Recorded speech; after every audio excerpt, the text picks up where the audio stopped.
এবার শারদীয় দুর্গাপূজা উদযাপনে নাশকতার কোনো হুমকি নেই বলে জানিয়েছেন স্বরাষ্ট্র উপদেষ্টা জাহাঙ্গীর আলম চৌধুরী।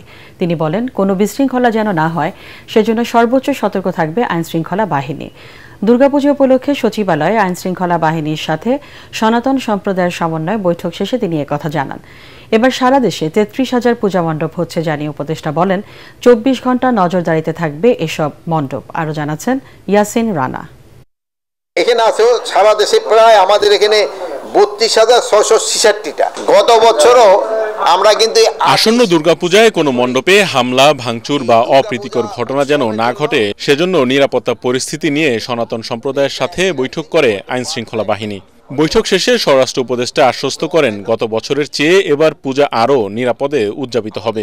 তিনি জানান, ৩৩,০০০ মণ্ডপের নিরাপত্তায় আইনশৃঙ্খলা বাহিনীর কড়া নজরদারি থাকবে। ২৪ ঘন্টা যেন এই মণ্ডপটা একটা অবজারভেশনে থাকে, এই ব্যবস্থা থাকবে।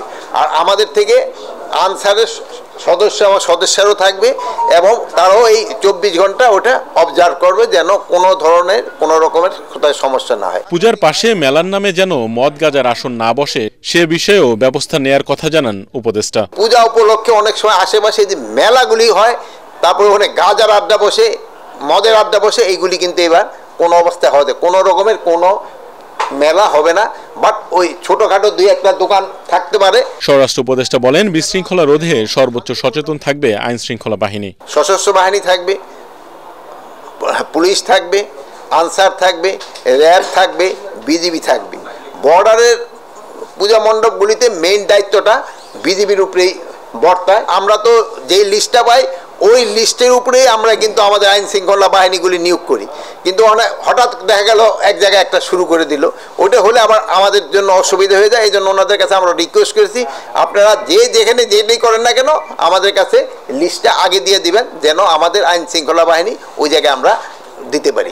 সন্ধ্যা ৭টার মধ্যে প্রতিমা বিসর্জন দেওয়ার নির্দেশনা দেওয়া হয়েছে সভায়। বিসর্জনের সময়সীমা দেওয়া হয়েছে ৭টার আগেই যেন বিসর্জনটা শেষ করতে পারে। ইয়াসিন রানা, এটিএন বাংলা, ঢাকা।